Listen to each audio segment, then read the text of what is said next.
Sup home skillets, welcome to another live stream. Welcome to a new week.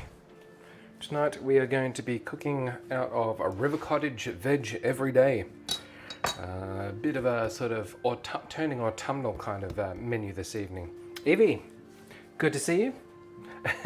How goes the mission? I hope you're through the worst of it, or the most strenuous parts of it. Hello, Whitey.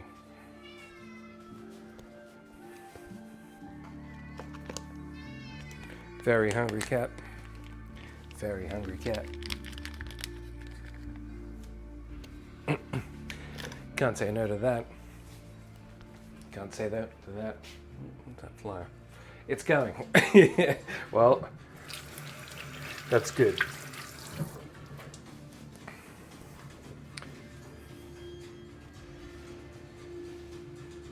Interesting. I don't know if I said last stream, and especially today, our neighbours have a new puppy. Oh, it just like, so they know what they're doing. They have a dog that they keep under control, and I know that they're training it to be, separated and outside. But it sounds really young.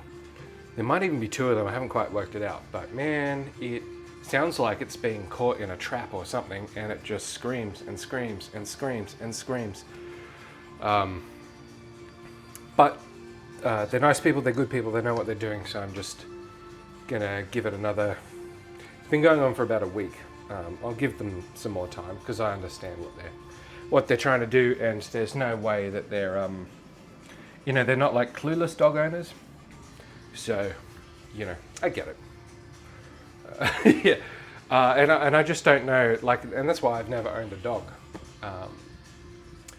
because just so unreasonably noisy. Yeah, exactly. It'll grow out of it, and they do know what they're doing, and this is the price of living in the burbs, so that's okay. It's just reminds me of, and I can't did the ad just run there? Yeah, it'll grow out of it. It's fine. It's just when the owners don't know, because I think it sort of becomes a bit of an animal welfare question, where it's so bored and lonely and outside all day, and it's not a very nice thing for an animal, and yeah, you can hear it going now. 4 ads. Oh man. Yeah, I don't know what to do about that.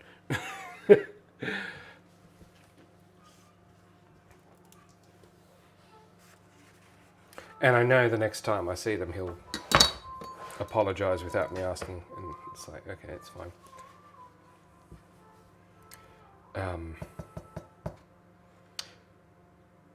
Right. So curried sweet potato soup. Never done this one before. Hang on, I'm going to have to shut the door.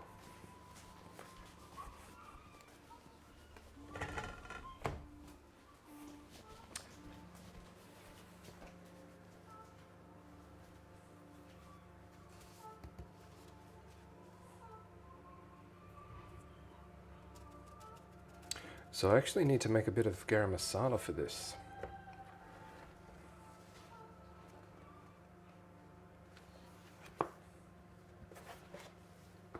So we will get on that.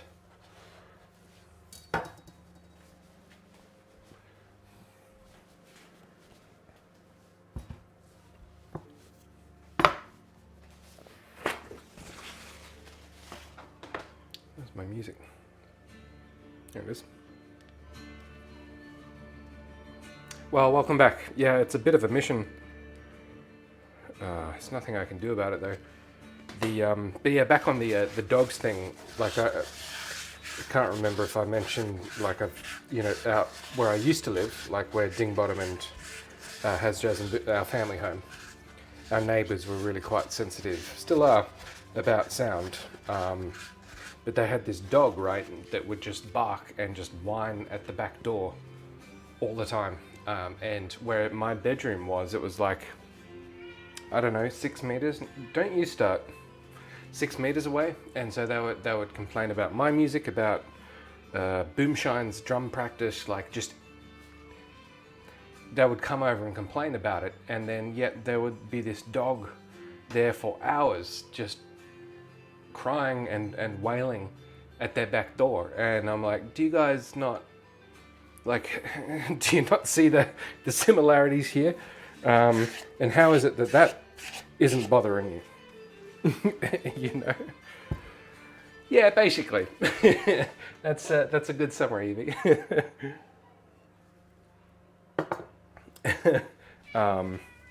The thing is, though, like, I mean, at the time they weren't obviously as old as they are now. But just a surprising lack of self-awareness, I suppose, and I suspect a certain degree of holier than thou going on there. No, Whitey, you'll throw up.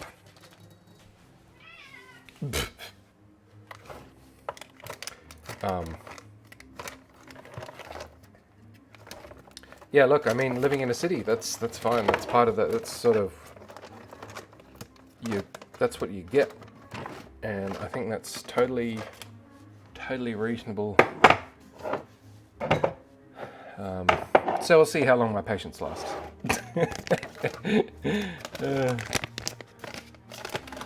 Just gonna make a really quick little garam masala. Garam masala can be a mix of anything. It just means a mix of spices. Yeah, it's really weird, and I suppose you would get that, or perhaps you've come across it in, Florida. It's this sort of really entitled self-centeredness, and I think that's more annoying than their noise sometimes. It's like, man, the hypocrisy of it, I guess.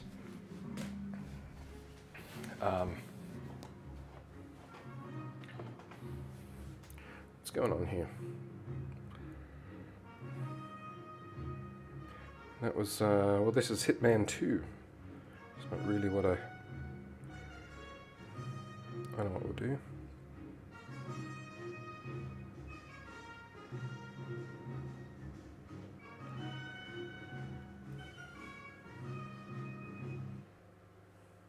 Play some Subnautica. Now here's a game that I actually haven't played, but I quite like the soundtrack. For those who are not in Discord, we have a Minecraft server, a vanilla Minecraft server up for anyone who is interested in playing. We do not take ourselves too seriously, but if you would like, whoop, we've got Wolfie. We've got Wolfie in the shed. Good to see you, and welcome in. Don't know if we did. Are you a Minecraft player? Have you been? I can't remember. How's it going down south? It's a lot cooler here tonight, which is nice. A lot cooler. Did I put coriander in? No. Doesn't craft the mind. That's fair enough. Yeah, so Lollipops. He's in every now and again. Has Jazz's boyfriend. He's an actual architect, and now he's in the server. I'm like, I feel like I'm not being judged, but I'm like, man, my house looks like garbage.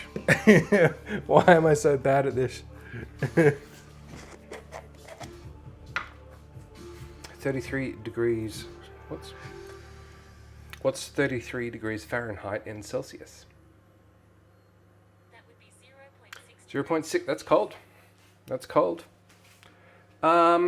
Soon, Wolfie. Not just yet. I haven't put a password on it, and so I don't know yeah, once I work out, like once it sort of stabilizes and we see, who's coming in and out,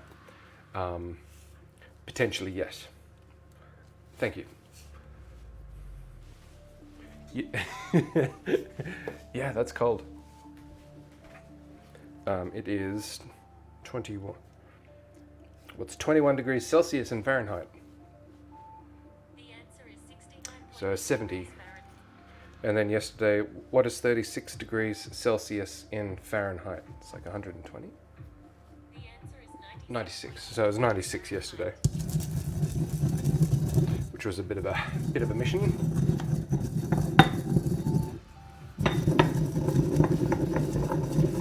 So we're making just a little bit of a garam masala here.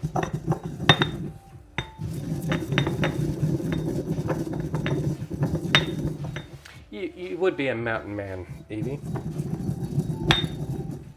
That's where they'd keep you. And then like in 10 years' time, there'll be a documentary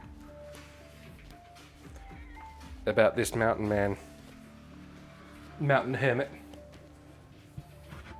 Whoops. Minecraft's just really relaxing. I've played it on and off for many, many years, and it's one of the nicer games I've ever played.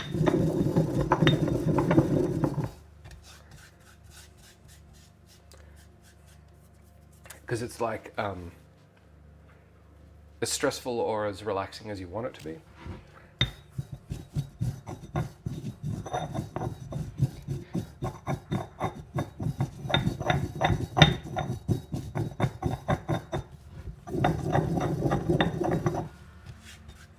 I'm gonna blend the soup so we like.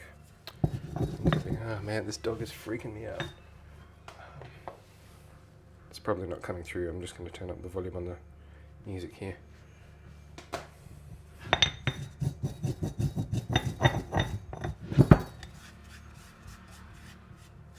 And I think it would actually help to go over and sort of meet it as well.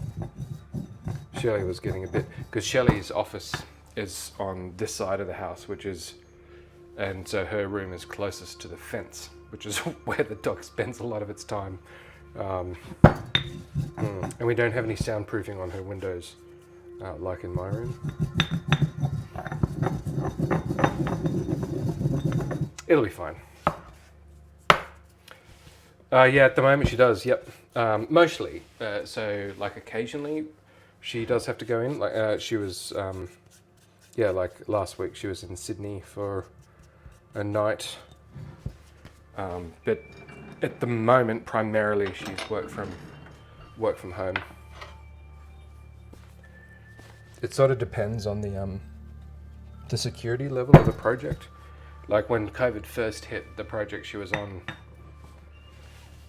she had to physically go into the office. There was no way it was ever going to be anything different from that. So like she was like literally one of the only people that I knew that had to physically go into an office to work, because the clearance was so high that there was going to be no exceptions made for COVID. She was quite upset at the time.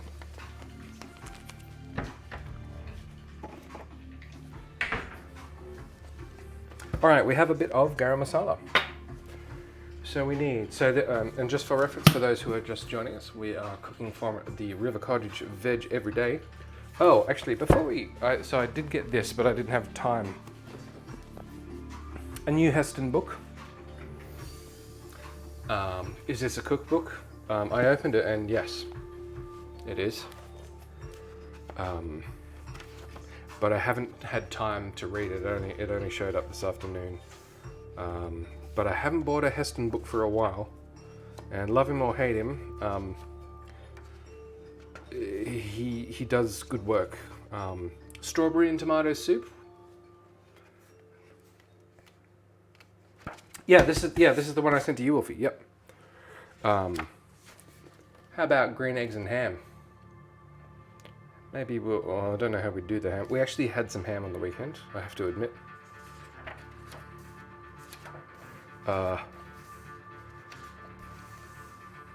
Parsnip granola? Why not?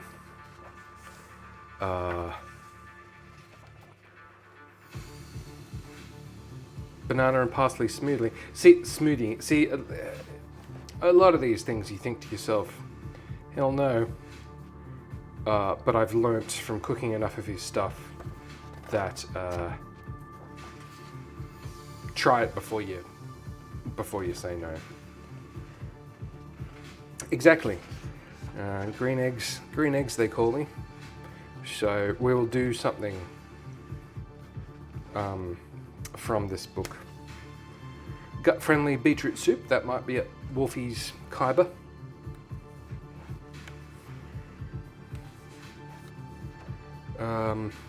Yeah, I haven't looked through this yet. But yeah, so that's coming up. And I did look, actually, Wolfie, we will do, I have a few candidates for the Nerdy Nummies. It's just, I don't have a piping bag. Yeah, I've got to plan ahead.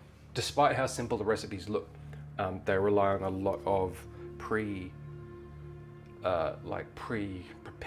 kind of products, which aren't as like obvious in Australia as they are in the UK or America. You hate beetroot. I'm not sure if I knew that. I was once like you. Actually, don't have any beetroots. No.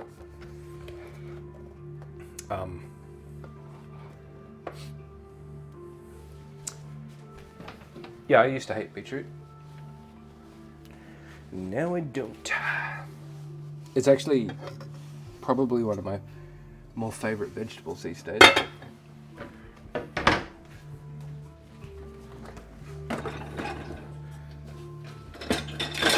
We'll do maybe I'll make a special Wolfie recipe for when you visit. We'll do broccoli, Brussels sprouts and beetroot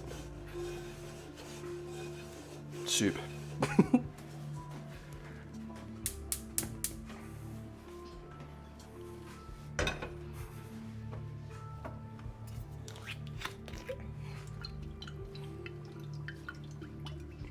Olive oil.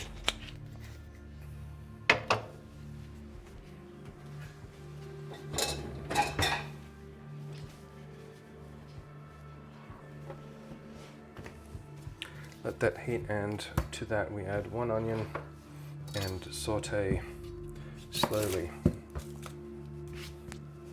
I was looking at, actually they were made in, there's a master bladesmith in Texas who does Damascus steeled knives, which I was looking at today, and I really want one.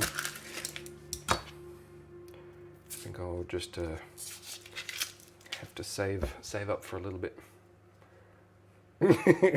It'd be like a Technicolor Vom.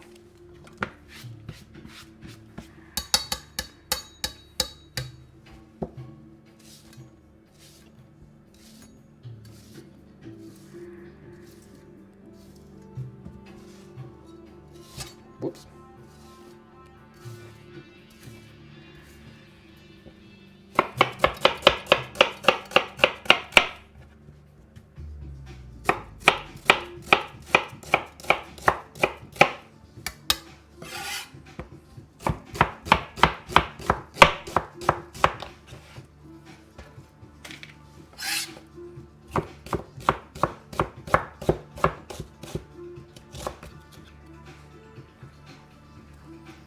Rid of that woody bit.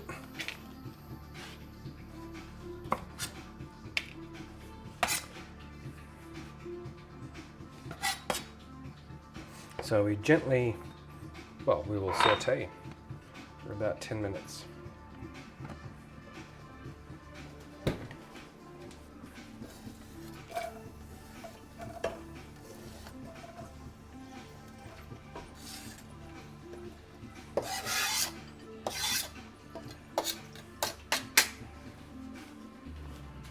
Spoon would be helpful. You know, that's actually exactly what I was thinking of trying with my broken one. Maybe it's a sign that I should just actually get around to ordering a replacement, what do you call it? Bucket container, I guess.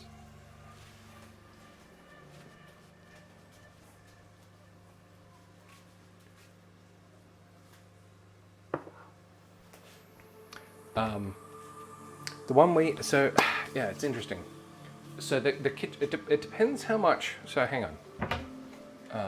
Let's see here. Because you can buy these. We got it as. Jeez. We got it as part of the KitchenAid set. But you will have seen me use this little majigger.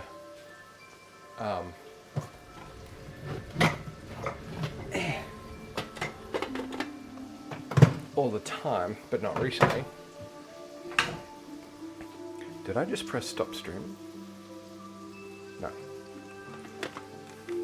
Yeah, that's. I was going to use some Qantas points, but like so this right. So what's a point of comparison? Like big carrot or whatever. So it's a small. It's a small thing. But man, I love this thing. Well, I loved it until it stopped working. I can tell what happened as well. I might even be able to. In here, this stupid thing is a little plastic notch that snapped off, and it depresses this little mechanism in the middle, and that's what makes it connect the circuit and triggers the thing. So it's a tiny thing, but I use it so much more, or did use it so much more than the big food processor.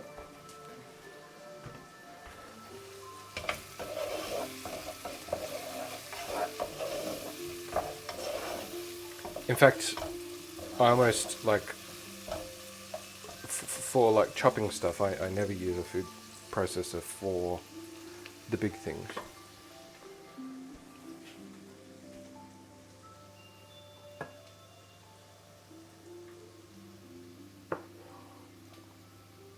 Oh yeah, all right, almond butter and things like that. Yeah.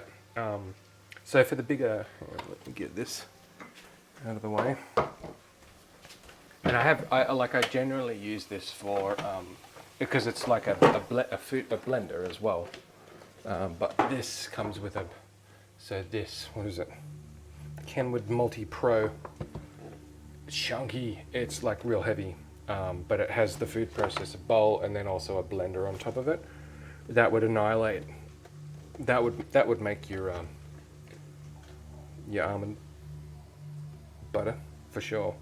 I don't know how much this was. It's got scales built into it as well, which is cool.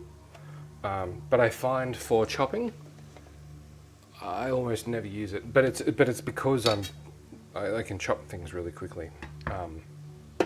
But it's also a blender, so it's good. And like with audio gear, with cooking equipment, the heavier it is, the better it is. And this thing is really heavy. So I'm taking that as a good sign.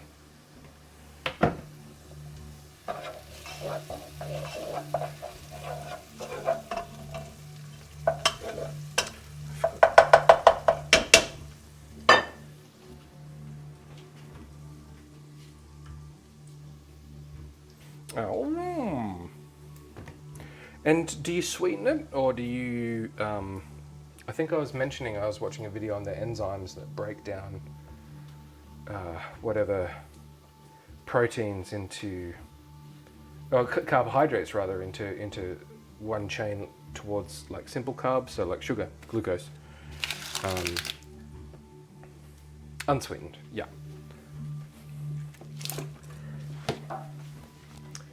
Okay. Maybe tomorrow I'll remember to buy a replacement.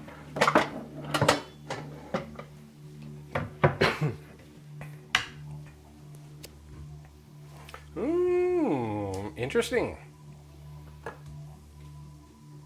I like almonds, I like apples. Okay. I like what I'm hearing.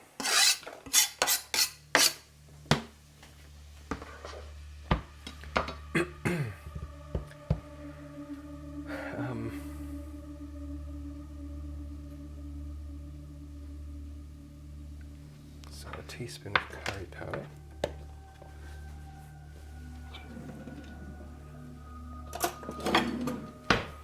I like apples, but I like oranges more. And I went there. Now it does want a little bit of ginger. I'm a little bit wary of ginger at the moment. It hurt my tongue last time I ate it.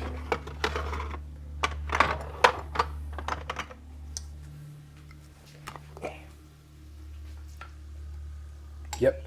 Well, I lived on almond butter, rice crackers, and rice for a number of months.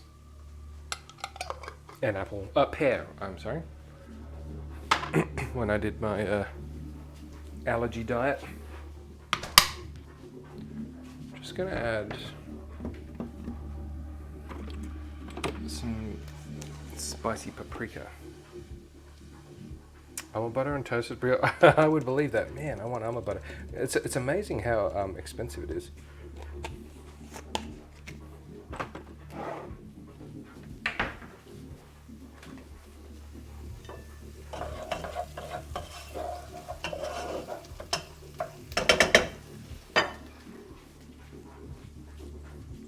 Yeah, that's fair. I remember like in the 90s when I'd go to the markets with Mum, and you know, there was a health food shop that would do like fresh peanut butter, and they had all the peanuts in the hopper, and then it would, and then you get the fresh peanut butter out of it. It was like watching that, and I much preferred the taste. Still do.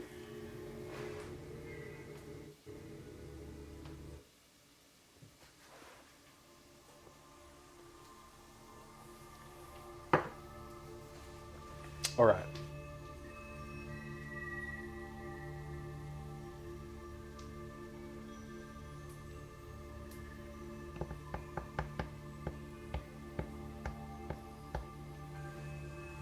Let's get the sweet potato on.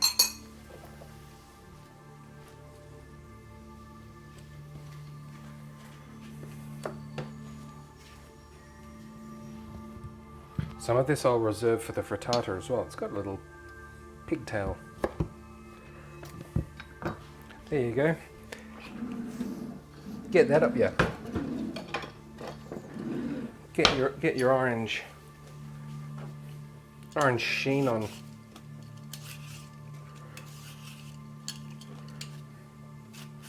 Yeah, I've never cooked this recipe before, but it sounded appealing. But like a good mixture of sort of like semi-sweet, starchy, and curry. It's like, yes, I will try that.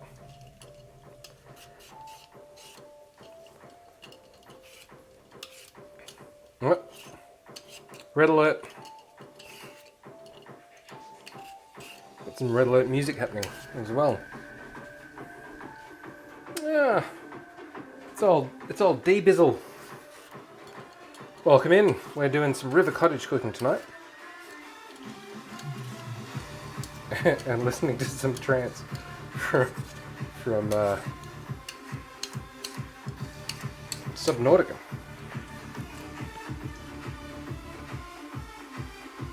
Might turn it down just a little bit.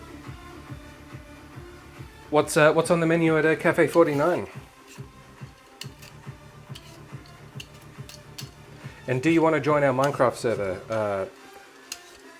Boomshine suggested it, and then I thought, I don't know how well that would go.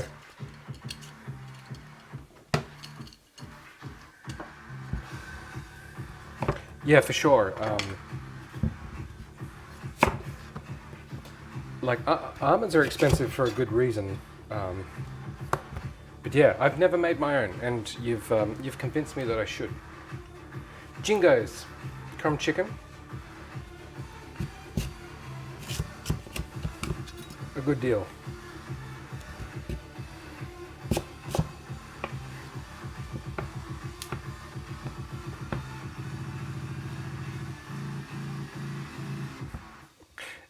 The thing, the thing about the Subnautica soundtrack is it can go from like ambient aquatic to 3 a.m. rave, like in the space of a couple of seconds.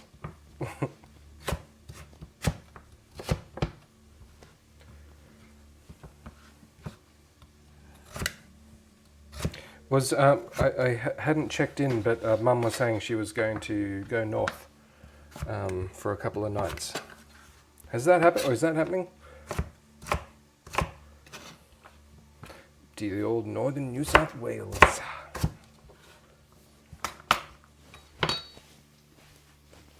Oh, that sounds... You mean you just have to keep wazzing it, or what? Right, what's the deal here? So for those who are just joining us, here's our garam masala that we've made. We've got some spicy paprika, curry powder, and ginger.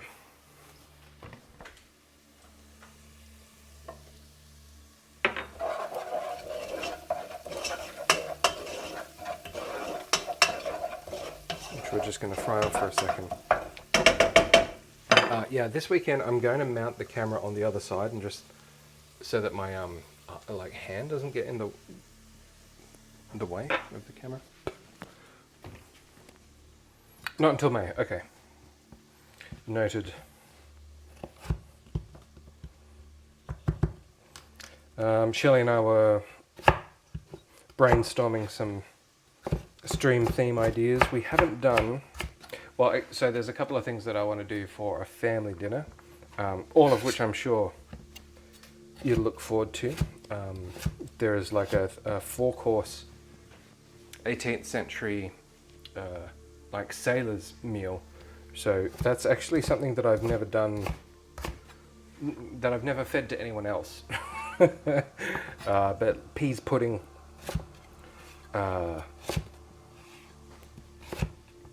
using ship's biscuit to make loblolly, which is like essentially a beef stew.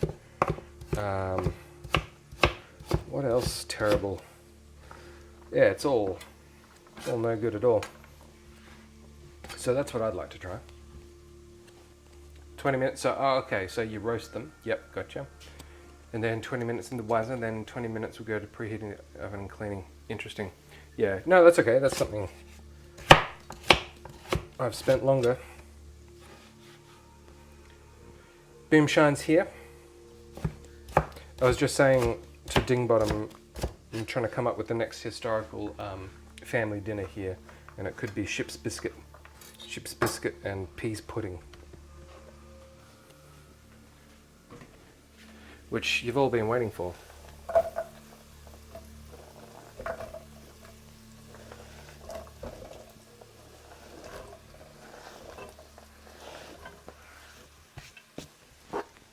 Okay, let's just mix that in. No, well, the reason why, it's interesting. You know, you think about the romanticized high seas life in no matter what depiction, and in the books as well. But the one thing that they, no matter you know what story they're telling, no one ever presents the food in a nice way. And that's because it wasn't nice. But I'm not sure why they make the exception. It's like, oh, you know, here's our 3-decker, you know, ship of the line, the HMS Victory or the Surprise or whatever, and it's all romantic, and it's, you know, a swashbuckling adventure and buxom sea wenches. But then when it comes to dinner time, it's just like gruel and maggot-infested ship's biscuits. No matter Pirates of the Caribbean, you know, like they don't glamorize that no matter what they're trying to pitch. So, because ship's biscuit isn't anything apart from just flour. Like it's just flour and water, and then they just bake it for days to dry all the moisture out of. So it's called hardtack because it's just a block of impenetrable flour, really. Oh yeah, I'd be interested in that, Wolfie. Um, I have only really been poking around briefly on TikTok, and I decided it really wasn't the platform for me.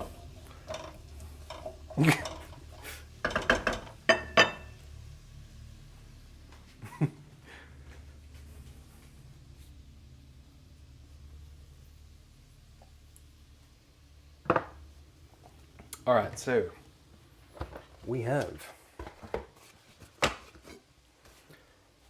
the onions, garlic, ginger, chilies, garam masala, and curry powder. Yes. We now have the sweet potatoes. So we add salt and pepper, and now the stock. Okay. It's just going to be dried stock tonight. And so this is the interesting thing about not being on any social media now. I no longer have to fear spoilers. So I haven't watched any of the new Mandalorian, neither of us have. And it's kind of convenient. Not. Because we're watching The West Wing still, and so we're not really ready to watch something else, and I don't have to worry about it being spoiled.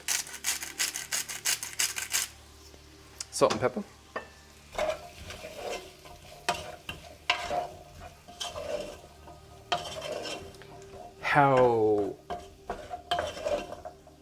How does the third season feel?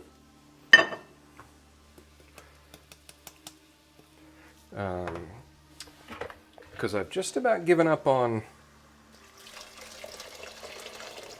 Star Trek Picard, the third season, the last season, I'm pretty sure. Oh, it's not very good. I mean, no, Star Trek was good. but the first two seasons were quite good, and now this is this is not really very good at all.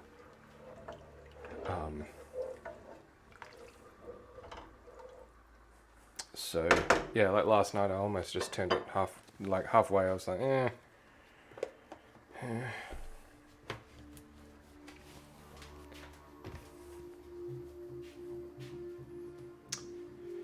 Wolfie is watching the Tom Hanks trilogy, Da Vinci Code, Angels and Demons, Inferno. I have not seen any of those. Oh my god, hang on, wait. Just let's go back to Star Drek for a moment. So I didn't realize, for years, have we talked about this? I don't think we have. And so this is Dingbottom's joke, right? He's like, I say Star Trek, and he would say Star Drek. No, and then for years, I just assumed he wasn't, like, he didn't understand how it was pronounced. And it's like, there's a T, right? But Drek is a word. And it means, like, boring or bereft of anything interesting. And I did not know that until, like, a couple of months ago. Boomshine will agree with me here. He knows that phrase. But you just assume these things, especially when you're like 7. So, and we're on to the last season of West Wing. So we will have to start shopping around.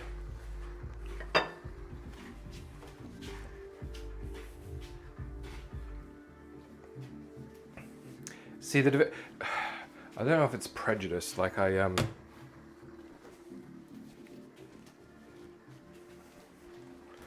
yeah, well, I'm glad you're having fun. Just makes me want to watch, something's burning there.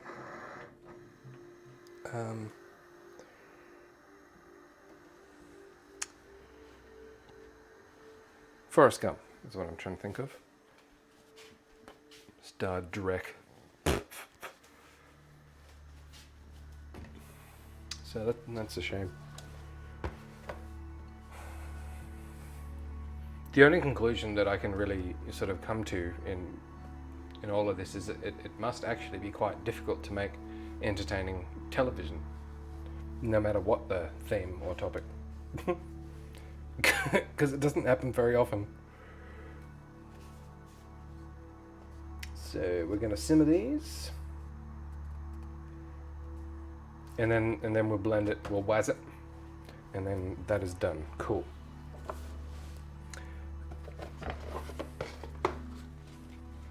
Killing Eve. Okay. Is this a Marvel thing? We had watched, I think, 3, maybe 4 episodes of Wednesday on Netflix. So Wednesday Addams Family. So that's Tim Burton, Danny Elfman doing the soundtrack.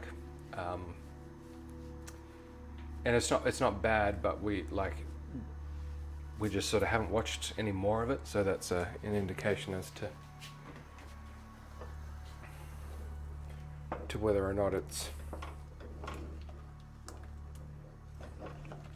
like, it was fine. It's just her motivation is just a bit mixed up. Like, I mean, it's the Addams Family, but she, as the protagonist, she's got to be the good guy at the same time as being like an Addams, and so they don't like. You can't really have both. So she's got a problem to solve, a mystery to fix, people to protect. But at this, like, literally the next conversation she'll have is about how, you know, she doesn't care and doesn't want to protect anyone, but like she has to be the good guy. In just the way that it's written, doesn't really work. Eve is not Marvel. Pretty good assassin. Okay.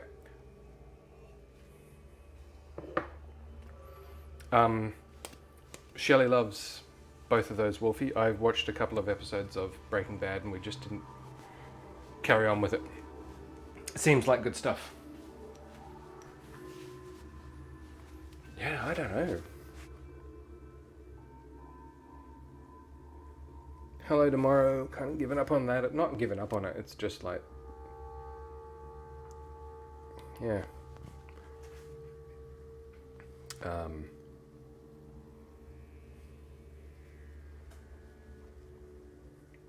Yeah, just sort of read instead.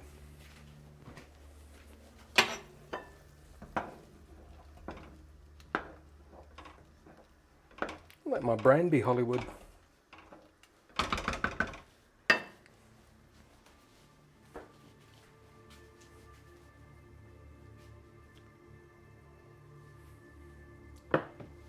Did you finish Ding Bottom, the new Michael Moorcock?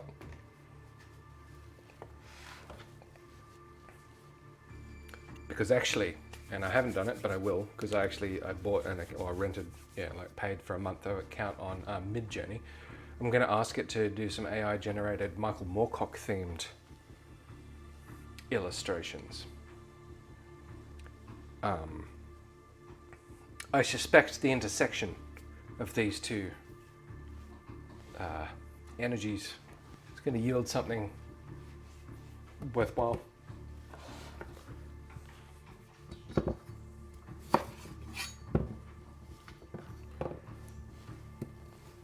Okay, frittata.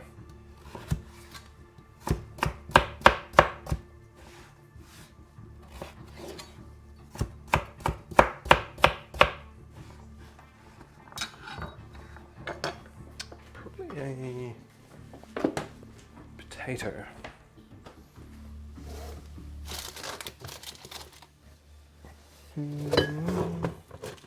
So much garlic still. That's a good sign. Ooh, that's not a good sign there. Oh, it's okay.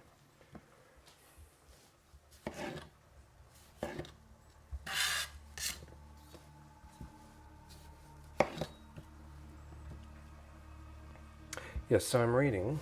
Oh, I might just give that away. The Brain is a Time Machine at the moment. And then after that,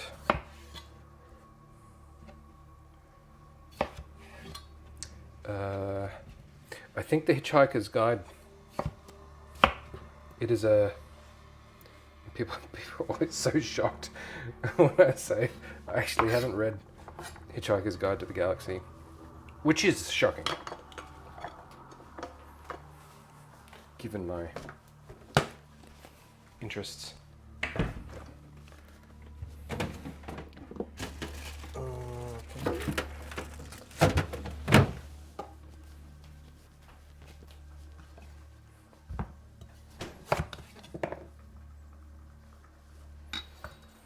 Might scoop it out.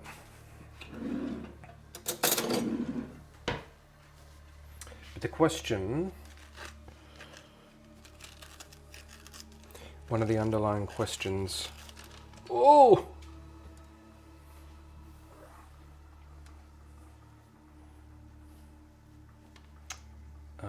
in the current book is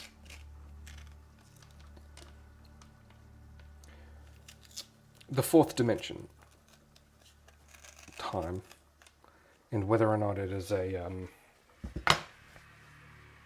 something that moves, or if it is not just something that is. And so, to move from the present to the future and have come from the past is what we experience, like just a slice of time, and we exist only in this slice. Everything that came before no longer exists, and everything that will happen does not yet exist. Or is it a more, like if you put it into a box, into a cube, everything that happened has happened and remains as happening, as in it happened and it's there, and the future will happen, and anything that happens in the future from our perspective is already determined, in the sense that if it's a block of time, the next thing to happen, it has to happen. Like there's no other way to do it. That is the two of the theses that we're exploring.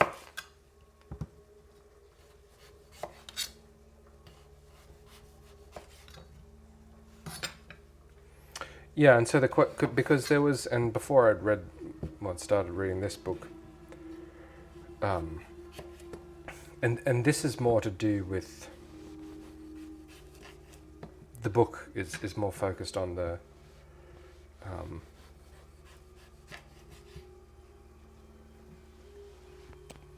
how would you say it, like the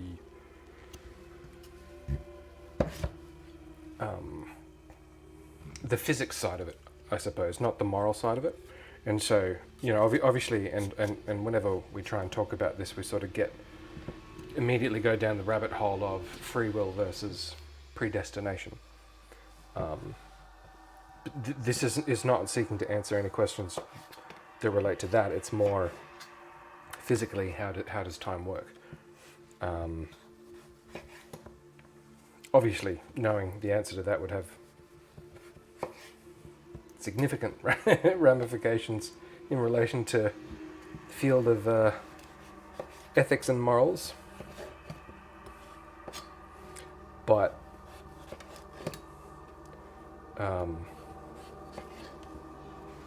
yeah, is it eternal, or is there sort of like some sort of immediacy and present aspect? I'll show you a diagram if I get time, because there have been studies, and this I'd read this a couple of years ago. I think that was South Korean scientists that measure brain activity, and the subjects are asked to do something, whatever it is, make a decision one way or the other, like red or green, or yes or no, or this button or that button. And before they make the conscious decision to do it, the brain starts doing something before the decision is made. So this idea of free will, the idea that you've got full sort of faculty and control over everything that you do, and the sort of immediacy of the decisions, as it pertains to the questions of wrong or right decisions. It seems, well, it's certain that there are things that happen before you make a conscious decision, which is significant. it's a real spanner in the works there. Yeah, exactly. And so, when it comes to free will and the the morals or the ethics associated with decision making, we now know that something happens before the conscious decision is made.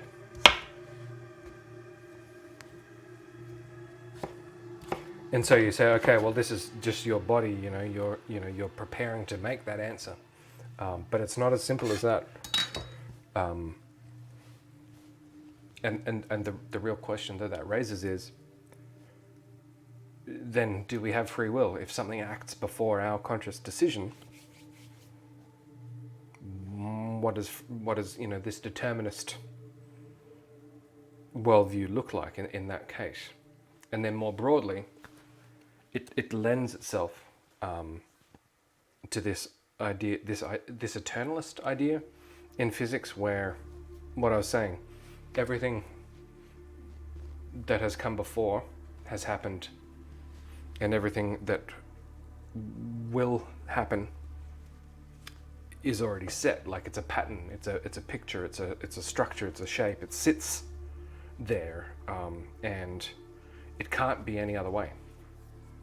Yeah, or awareness has a lag, but the awareness of the awareness of, in the way that we think about ethics, or the way that we sort of determine what is moral, what is right and wrong, depends on us being sort of aware, being at the same point in time to make that decision, to make that effective, to make it anything but being influenced by something else. And so it's not unreasonable to think, I do genuinely think, and it turns out, and I didn't have the words for it because I'm not a physicist. What? Something's happening. Oh, ganja. Oh, man. Welcome in, Raiders. We were, geez, I should have started this little conversation like 10 minutes ago because this is the kind of topic that would probably suit your audience. Welcome in, everybody. Golden Five. Jojo. What's happening, guys? We are talking about the existence of time and how humans perceive it or don't. Thank you very much for the raid. Welcome in, everyone. Go and check out Creative Ganja Queen. They know how it is done, and I very much appreciate your support.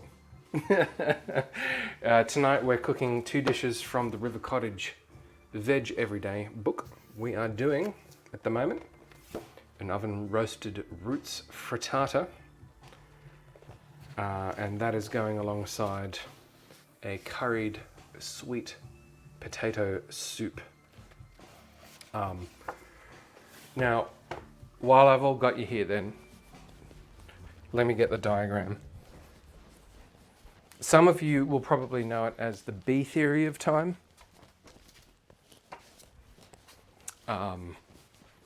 Depends what you're into.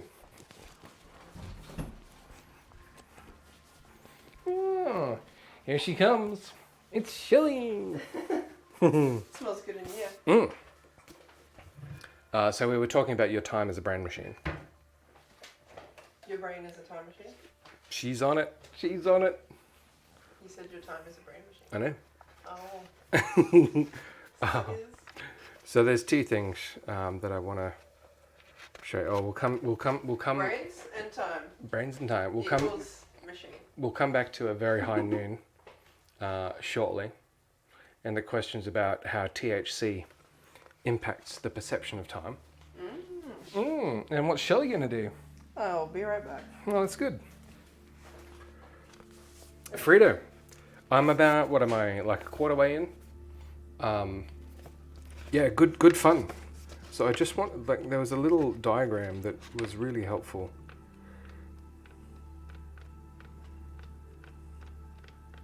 Yeah, this one. Toke Helm.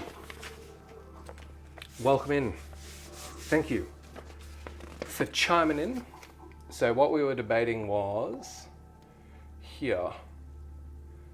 So presentism or eternalism. So the top is showing us that time exists as a slice in the present, and then eternalism is showing us that time sits in a box, or that time is a box, and that all things that came before and all things that will happen are essentially already in existence to some degree. Greetings and salutations. Good to have you on board. So that's the current topic. And then just to complicate things a little bit further, the high noon, and this it genuinely like stopped and made me think. So this is from the New Yorker here.